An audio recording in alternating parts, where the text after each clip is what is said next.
Well, hello there. Who are you?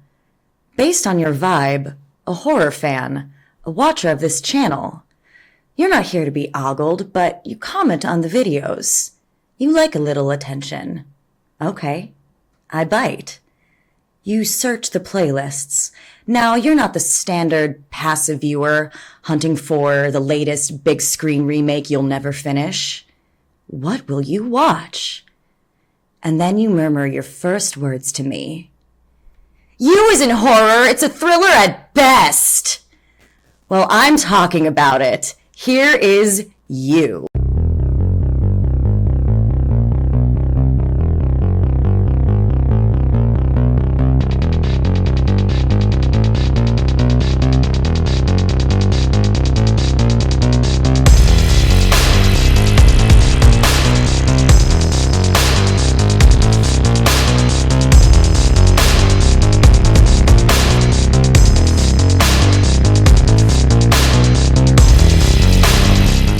Is it just me? Or is it getting crazier out there? So you may remember from my Scream video that I mentioned how many romantic comedies could really be horror films or horror series if you take away a lot of the trappings, the romantic music, and just the general framing. And that got me thinking about the show and book series You, which I have been ironically obsessed with since it came to Netflix back in 2019. Now, I know a lot of you are probably thinking, this is a horror channel. Why am I talking about You? I mean, You's a psychological thriller. It's a bit of drama. It has those elements of a romance or romantic comedy, but it's twisted. But I do contend that You it definitely falls under the horror banner, and it displays not only tropes of horror itself, but I think it really delves into things that are horrifying just in modern society, in life, in relationships. And it does so in a very clever way, albeit often very sensational, and as the show series goes on, goes way, way off the rails and just outside of the constructs that it starts off with. But I did want to talk about it because I have rewatched the first 3 seasons many, many times, especially seasons 1 and 2. And again, it's kind of funny and ironic that I find myself darkly obsessed with this show about obsession. Now, when I first watched the show, when it first came out on Lifetime, and then it was renewed for a second season, it was moved to Netflix, and that's when I started watching it. I had no knowledge of it prior, and I think I binged the first season in about a day or so, and same thing with every subsequent season. It is highly addictive and bingeable. And watching season 1, it really brought to mind one of my favorite stories from Night Shift, which is a short story collection by Stephen King. Now, this story is one that is not talked about much, if at all. And I think it's a bit underrated. It is formulaic, especially by today's standards, but it really stayed with me since the first time I read it way, way back when. And the show You really reminded me of this story. Now, the story is called I Know What You Need. It was first published in Cosmopolitan before it was published in the Night Shift collection in 73, I believe. But anyways, I Know What You Need focuses on a college student, Elizabeth, who is approached while studying for a test by a kind of gangly, nerdy, weird guy named Ed Hamner. And he approaches her by saying, I know what you need. And she, as they continue sort of getting to know each other, it's like he can read her mind, always anticipating what she wants deep down. She's vaguely thinking of strawberry ice cream, and he shows up with strawberry ice cream. And at first, she doesn't think much of him. She has a boyfriend, almost fiance, and, this is just a guy who helped her ace a test because he claims he has eidetic memory and he remembers the test almost exactly from when he took it the year before. Her roommate, Aleece, is from the get-go a bit suspect of this guy, but again, at first, there's not really much to think of.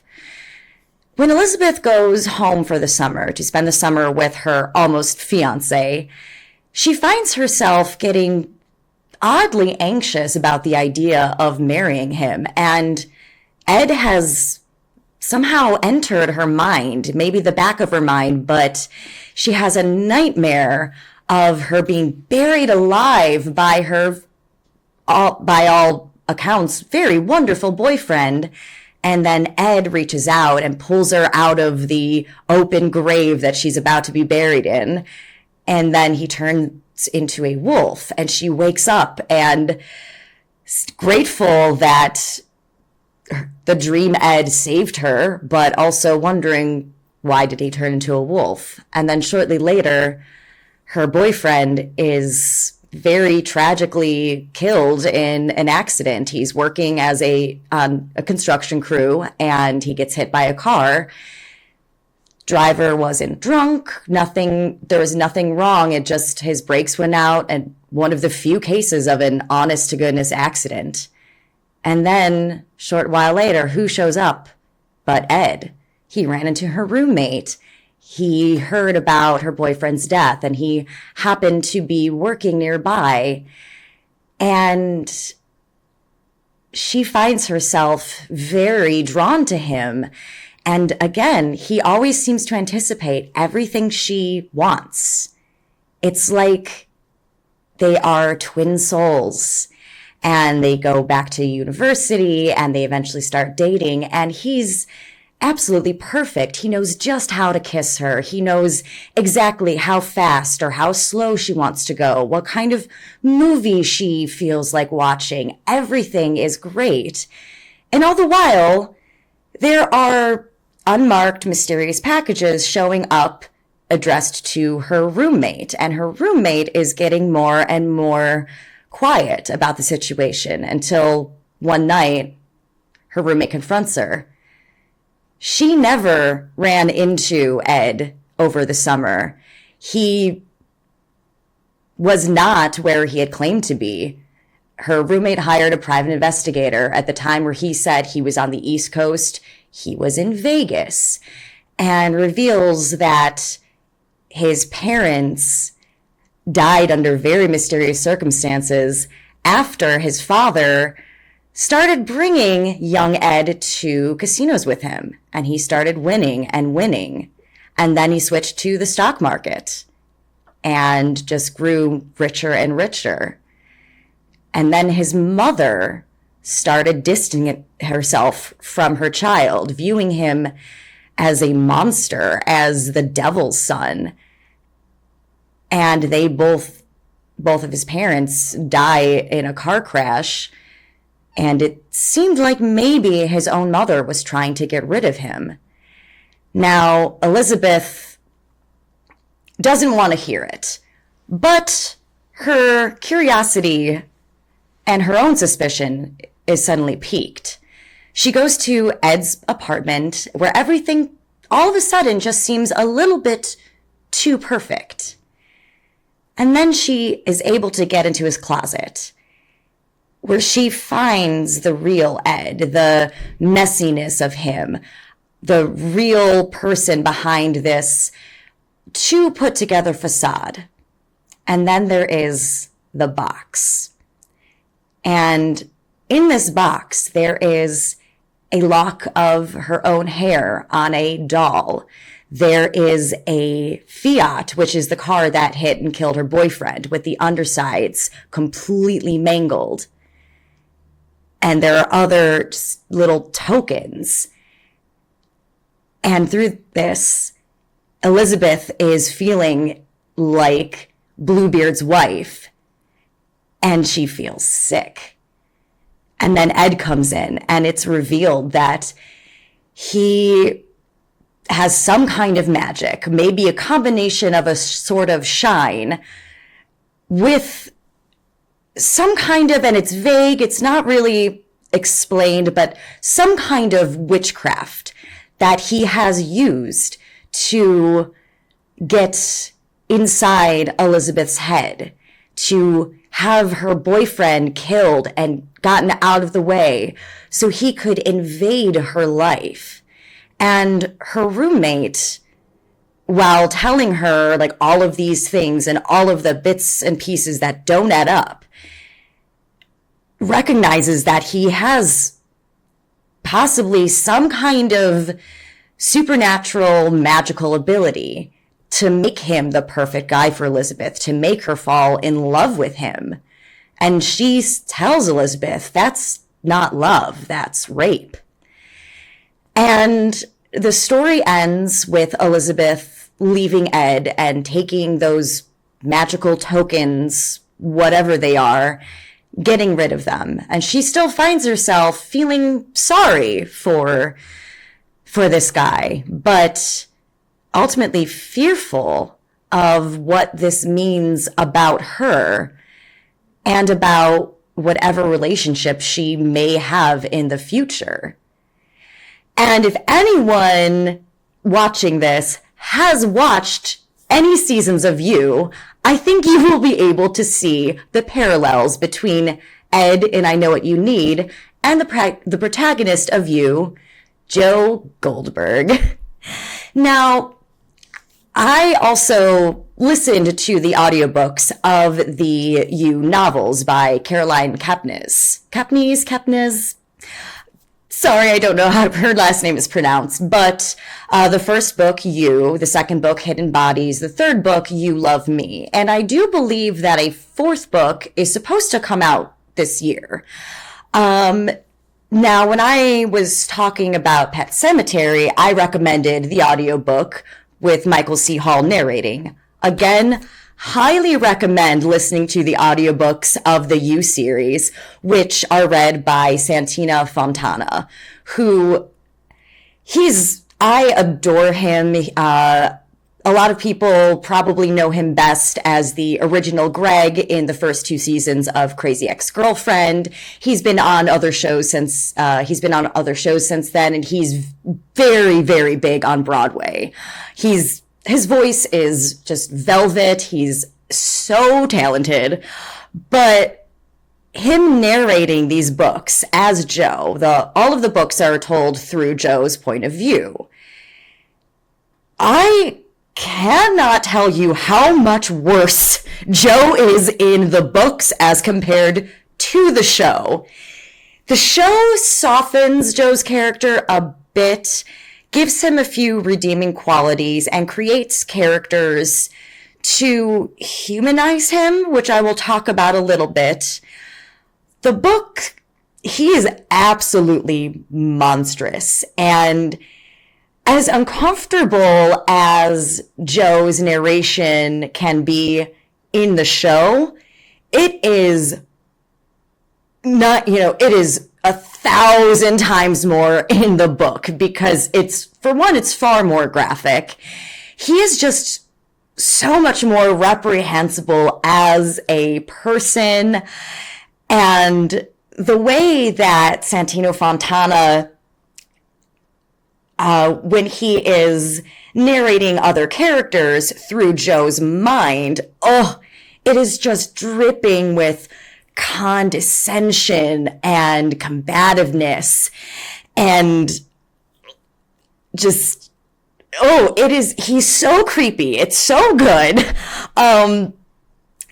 Again, it might make you uncomfortable and scared, but that's what it's supposed to do. So it very, very much succeeds on that account. Now, before I go too much further into the show or the books at all, I'm going to be focusing mostly on the show, particularly seasons 1 and 2. Season 4 just came out. They released part 1 of season 4 in February, and then part 2 the beginning of this month, and binged both in a day. But I might just hint at a few things, but I don't want to talk about season 4 since it is so new. But there will be spoilers for definitely the first 2 seasons and probably a bit in season 3.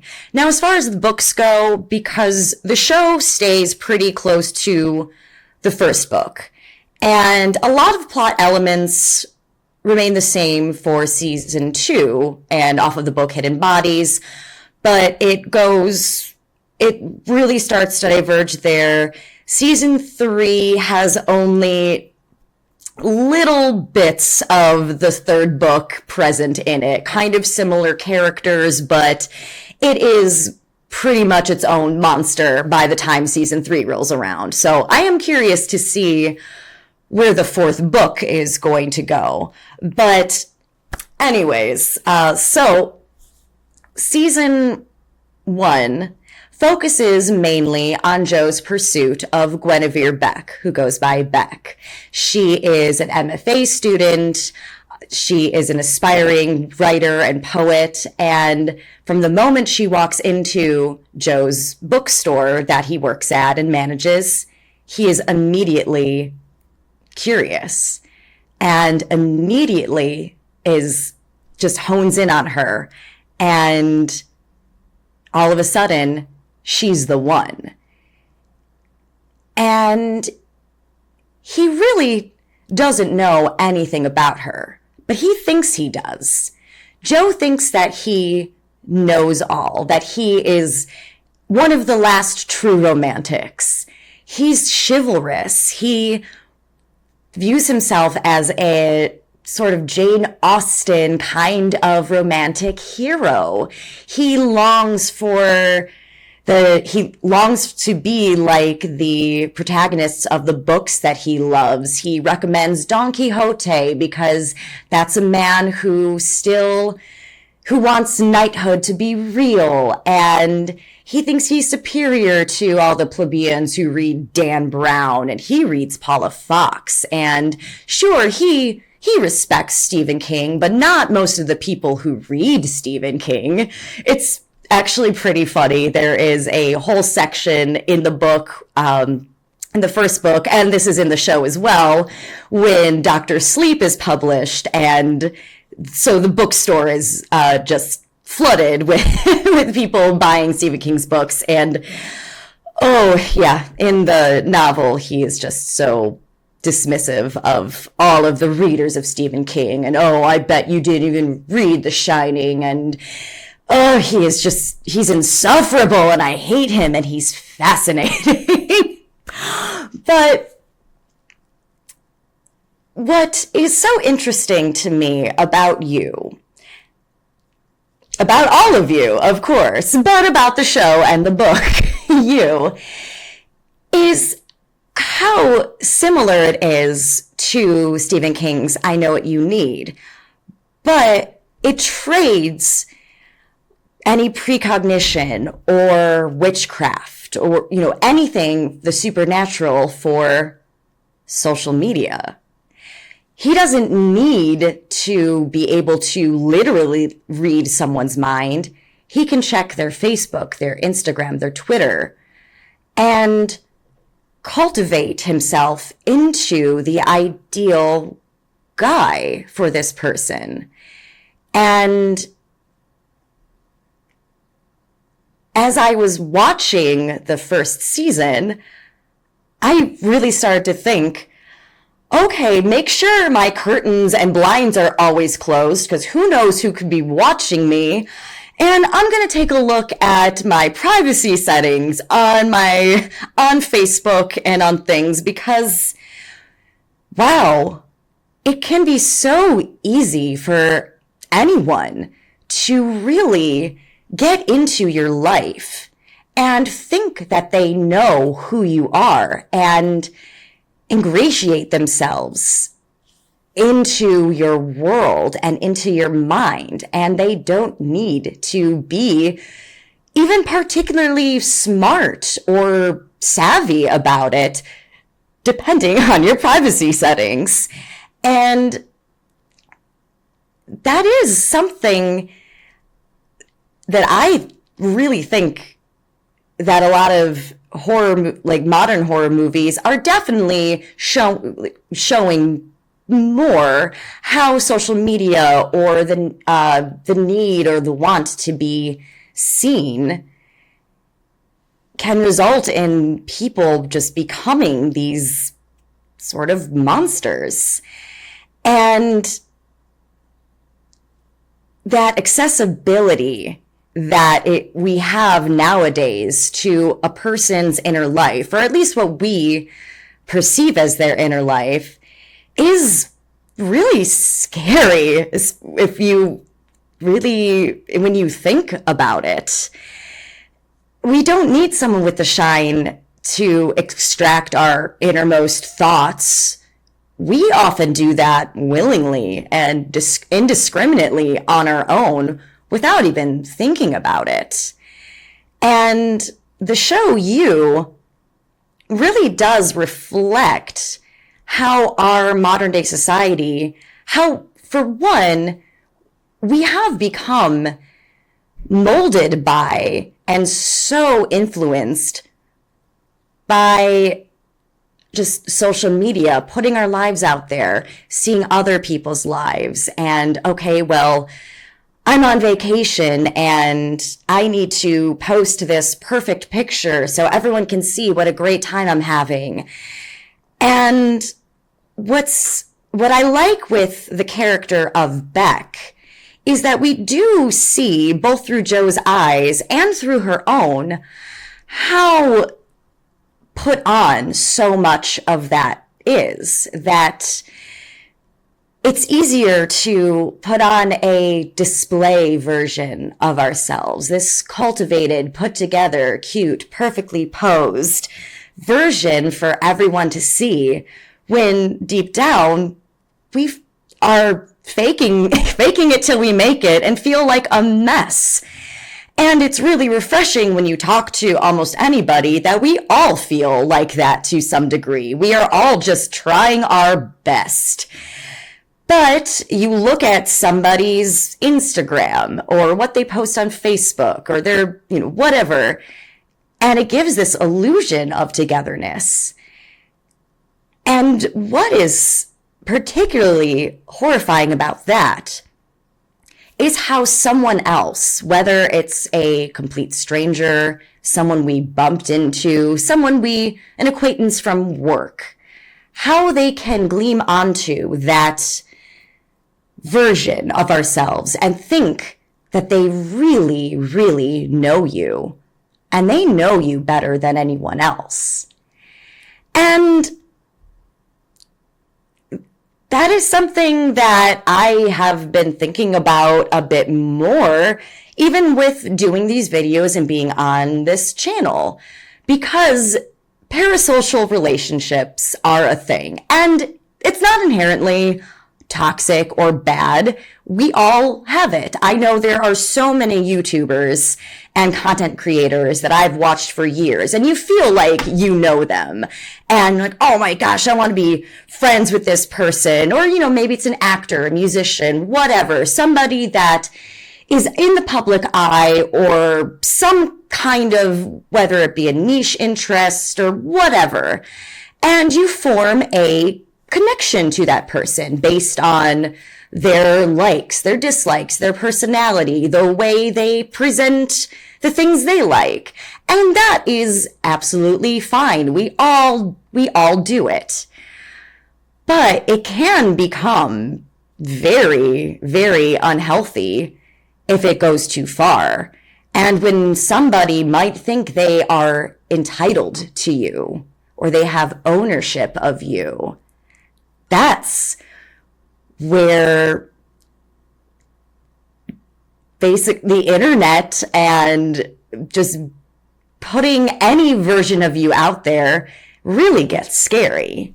And the way that Joe stalks Beck throughout season 1 and stalks her friends and her boyfriends or quasi boyfriends is so insidious.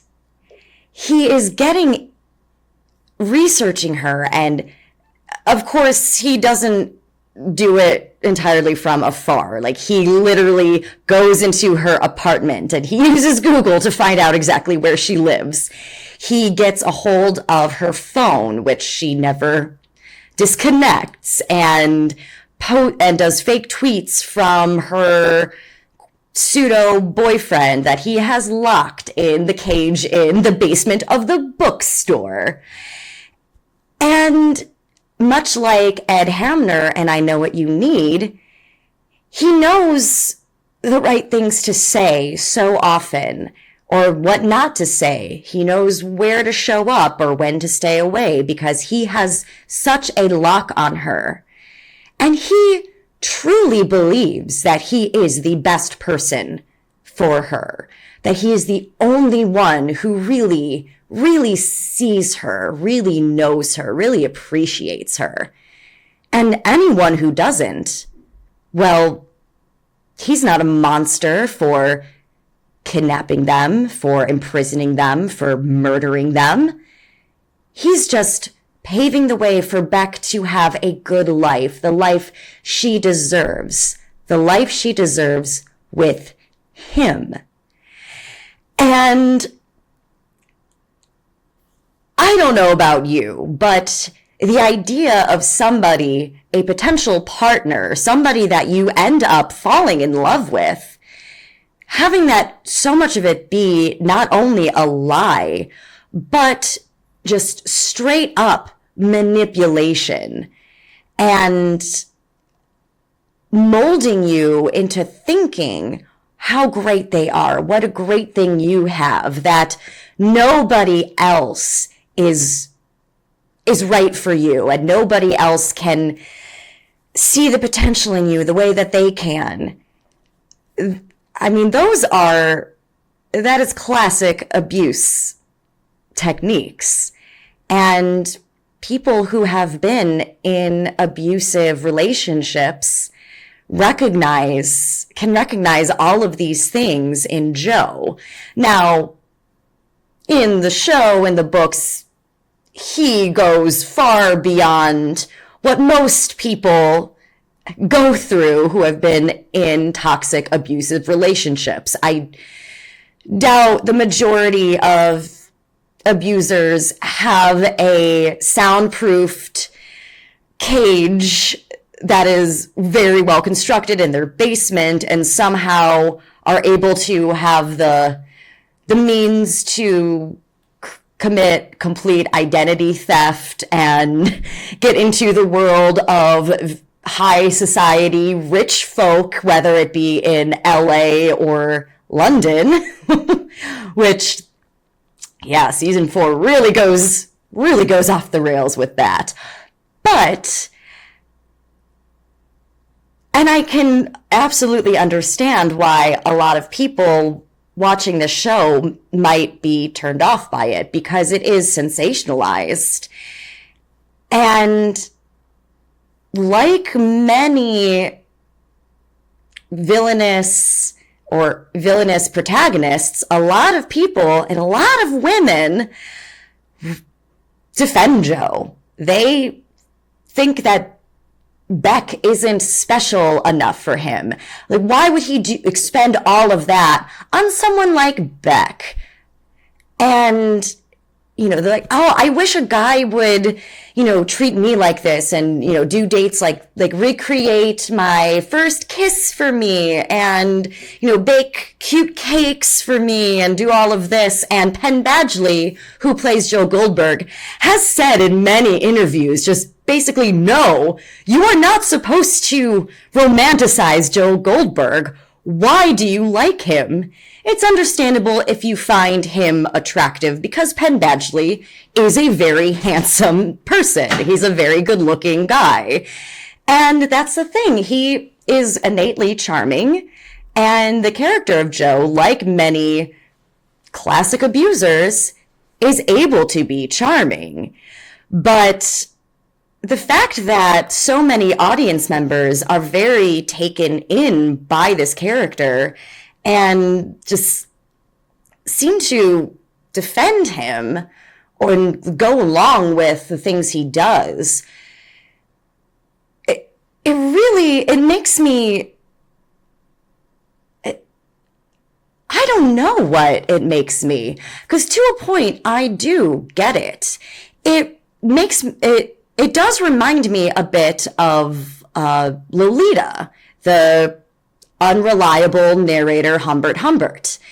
And he uses language and frames himself as kind of like Joe, a very romantic person. And as you're reading the book, the way that it's written and how he criticizes like the vulgarity of America, and he's distinguished, and there's a seductive quality about the way that he expresses himself and the way that he uses language.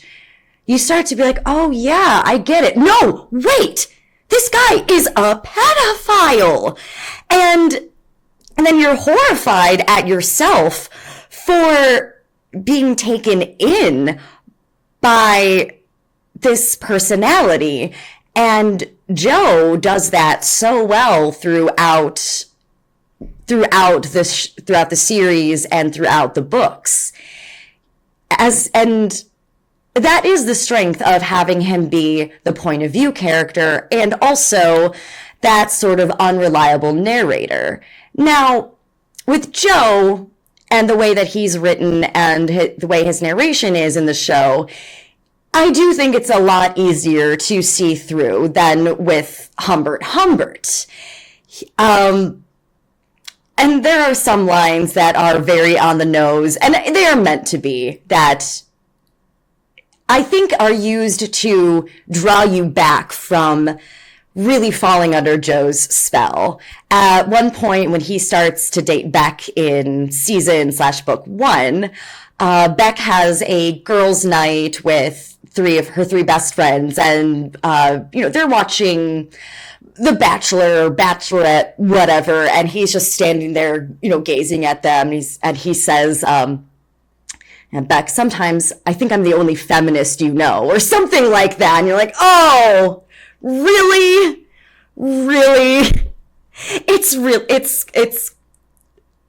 They use moments like that throughout the show in particular to sort of rebalance you. And it's funny and refreshing when it does do that. Now, Book Joe is utterly reprehensible. I think the point of the books is not so much to convince you that he is somehow good or really romantic. It's more getting into the mind of this very narcissistic, disturbed, entitled, toxic person. The show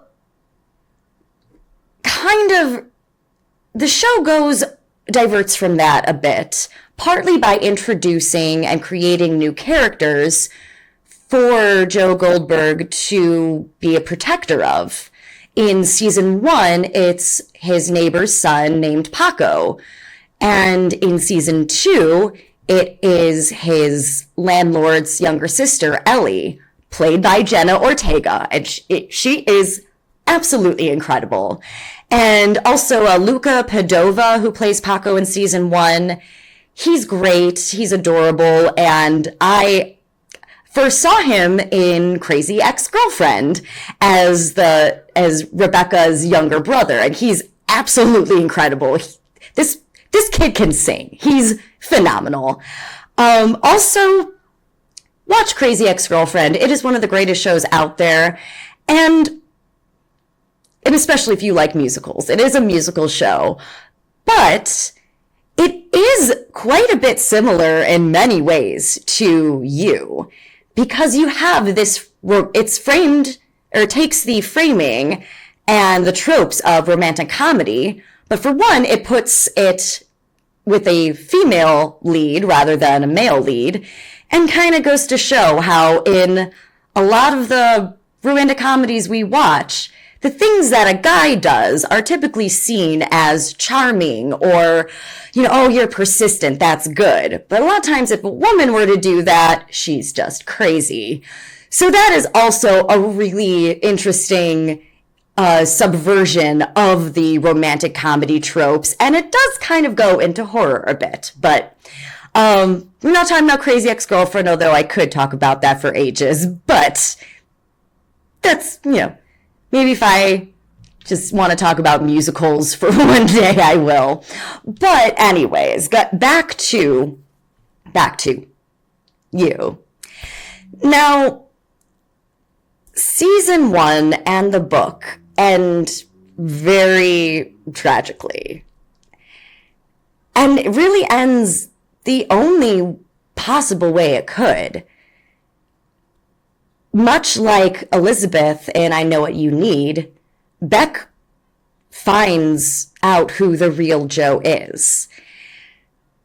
Throughout his time stalking Beck or his previous girlfriend, Candace, and killing Beck's friends and killing her sort of quasi-boyfriend, Benji, he collects little trophies. And he has a box, much like the box that Ed has. And again, Beck finds it and sees who the real Joe is. And he has no choice but to imprison her. And he tries to convince her that everything he's done, he did for her because he is a good guy. He's a nice guy. He did everything so she could blossom and flourish. And he's the only one who could ever do that for her. And she ends up writing a book, or at least part of it. And in the show, and that final episode, I believe it's called Bluebeard's Castle. And much like Elizabeth in I Know What You Need, Beck realizes that she has fallen in love with essentially with this Bluebeard. He is the worst version of the Beast in Beauty and the Beast. He's Jekyll and Hyde. And if she was taken in by this, what does that mean for herself? And then, of course, she rejects Joe because, of course, and he has to kill her. And much like the beginning of Scream, the ending of season 1 of You is particularly devastating because Beck does get so close to escaping, only to end up being Joe's latest victim. And he publishes her novel posthumously, and he uses it to frame someone else for her murder and for multiple other murders. And he just goes on with his life, and sure, he feels bad that things didn't work out with Beck. But then he eventually finds someone else, his real true love, to invade and to love. And of course, her name is Love. Now, season 1 of the show overall is my favorite season. It is set in New York, and I love that New York setting. And I enjoy the more simplicity of the story. Season 2, Joe relocates to Los Angeles, and he takes on an entire new identity of Will Bettelheim. And the way he's able to do that, this is where you really start in the show seeing just Joe getting really lucky and plot armor happening.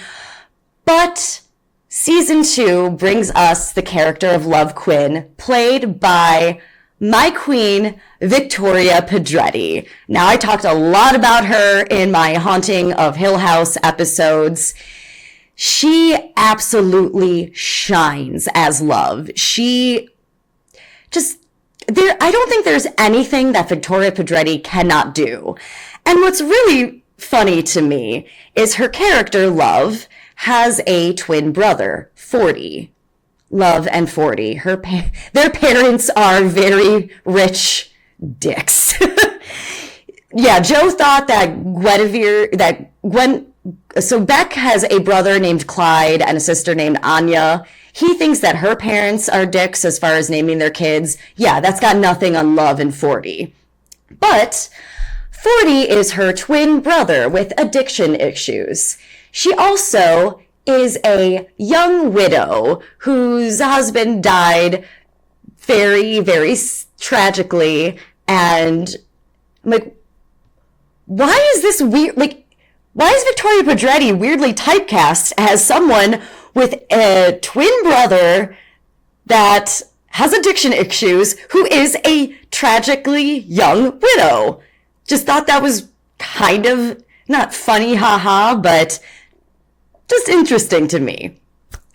But through the character of Love, Joe thinks that he is really experiencing true love. Beck was more puppy love and infatuation. She wasn't right for him, but Love is. And he is, or at least in his own mind, trying to be better, trying not to repeat his past behaviors. Of course, he fails, but he thinks that he is being noble and not going so hard into the stalking. He does, but he thinks that he is being better. But then there is the twist. It turns out that Love is basically the same as Joe. He has seen her as this perfectly imperfect girl and somebody who is vibrant and vivacious and maternal and fun, but very sensitive and still broken, and somebody that needs to be held and saved and guided. Then she reveals that she has done many of the same things as Joe. She murdered the woman the au pair who was abusing her brother. She has killed. She saw she recognized the darkness in Joe. She discovered who he really was, that he was the one who killed Beck, and that Beck never could have written such a masterful book on her own. She wasn't good enough for Joe. She gets him. She appreciates that he builds cages, that he imprisons and kills people. They are soulmates. And when Joe sees his mirror in Love, he recoils. He always says how he wants to be seen, how he longs for true connection, for somebody to really accept him, both the light and the dark. But then when someone does, he completely rejects that, because he cannot handle a mirror being held up to him.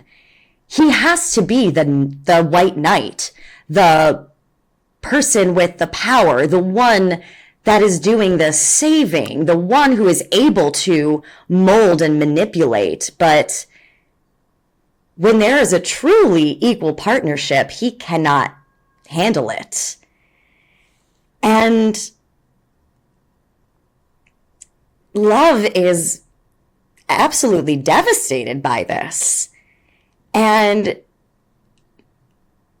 it's really,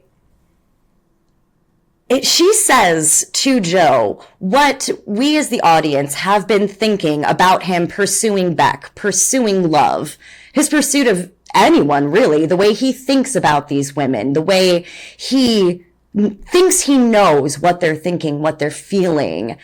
She says, while I was seeing you, really seeing you, you were gazing at a goddamn fantasy. And there it is. And there is something particularly horrifying on a deep level about being put on a pedestal and being thought of as ideal, as perfect, as someone who can save someone else from their own brokenness, from their own heartbreak. Because when you're put on a pedestal, you can never be seen or truly appreciated or genuinely loved or cared for. Because the moment you slip from that lofty perch, you are going to be discarded. And somebody who views you in that maybe they don't really think you're quote unquote perfect, but they want you to be perfect for them. And if you slip, then there's nowhere to go but down. And being viewed like that takes away your own, it takes away your personhood, your agency. And Joe, throughout these seasons, with him stalking the women he's interested in and taking people out of their lives or trying to manipulate situations, he's removing their agency as people. And by viewing them in this way, he is removing all of their humanity, all of the complexities and weirdness and grossness that comes with just being a human person. And I think a lot of people, and not to generalize, but a lot of women out there have been sort of idealized in this way. And hopefully most people who do this grow out of it. I know, it's one thing for a teenager to do that. And I know I've been in sort of that position when, throughout the years in dating or just in high school where, a guy would think that I'm just so magical and luminous because, I like Monty Python and I like Lord of the Rings and Star Wars. Therefore, I must be perfect. I'm not like other girls. Ugh. That is so much a thing Joe does. She's, Beck's not like other girls. Love's really not like other girls. Marianne's not like other girls. It just goes on and on and on. But, and the books and the show just really display how that mentality, when you don't grow out of it, or you just let it fester and let it consume you, how scary that is and how horrifying and frightening that makes you, and how deeply terrifying that is to any person you are viewing in that way, and how insidious it is if you are able to hide it under this veneer of being charming and in love and appreciating someone. So I think one of the many reasons I really glommed onto the show and then the books is the exploration of all of those things that are so horrifying to me, both in real life and in romantic comedies and in so many pieces of horror itself. And even though, as the show goes on, it really strains credulity, often in fun ways, because it is a show. It's supposed to be, the stakes get higher, it just gets bigger and bigger. And Joe eventually really has to face off with himself. But for me, that exploration of the nice guy kind of run amok was refreshing in a way, because it is showing just how creepy it truly is, and how easy it can be to be taken in by it, and how people who see through it, it often gets turned on them. And that is absolutely horrifying, especially if you've lived through it in any way, shape, or form. And, not to get too personal, but I have. And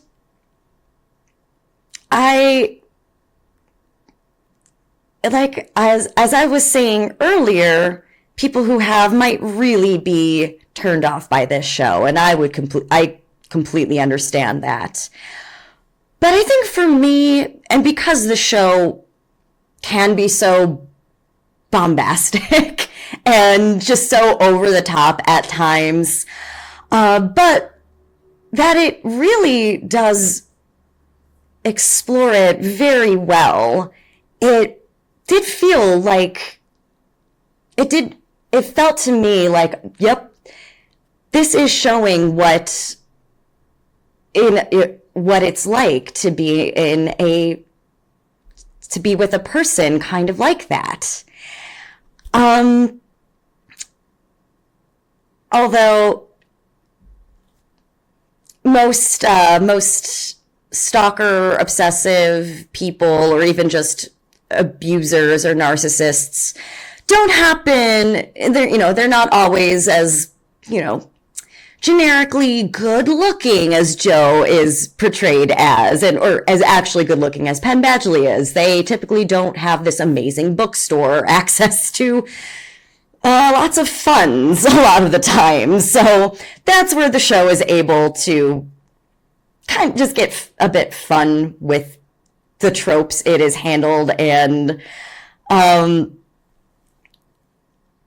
yeah.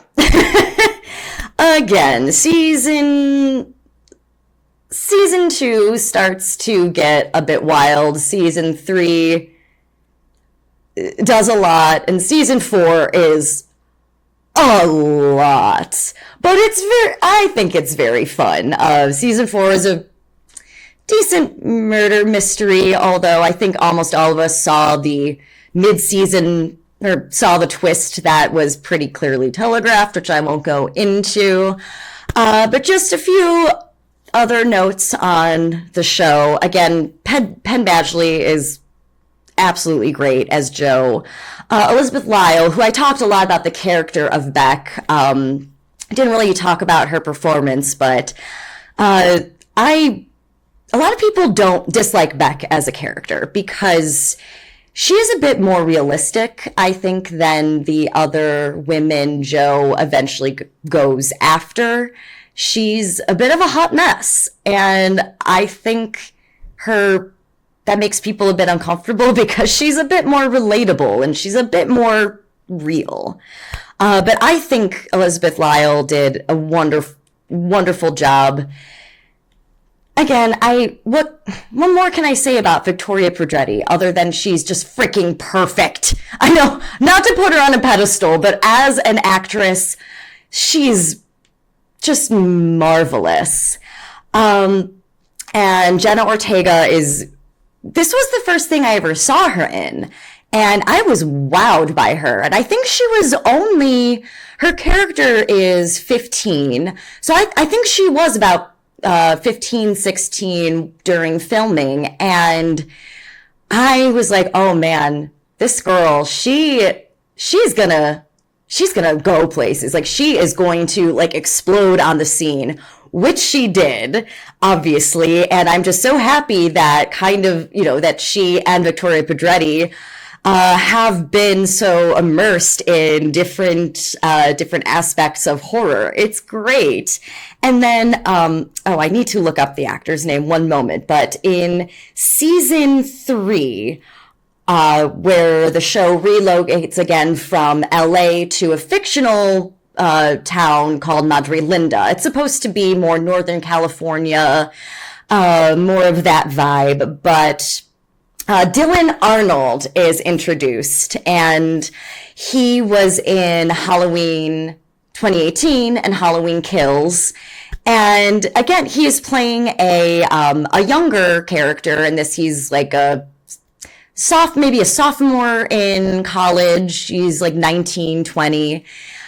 He ends up having an affair with Victoria Pedretti's character, Love, and she keeps referring to him, they refer to him as a kid, as a teenager, which is kind of funny because he's actually a year older than Victoria Pedretti, but they began dating in real life, and I think they might still be together, so that's really fun. Just wanted to add that in there, but Scott Speedman is in season 3, which he was in a few of the Underworld movies. So the show did a good job at casting people who either somehow almost predicted that certain people would become kind of mainstays or, have their own little gold stars in the horror universe, which I really appreciate. And I recommend the show. Definitely recommend listening to the audiobook. Santino Fontana is great and so creepy. It's wonderful. And even though I basically told the entire story, but read I Know What You Need from Night Shift. Night Shift is one of my favorite collections of Stephen King, and I Know What You Need is a pretty quick read. They're all short stories. And I guess in conclusion, check your privacy settings on your social media accounts. Close your curtains or your blinds when you're home. Always. Please, don't let a Joe Goldberg just be watching you from across the street.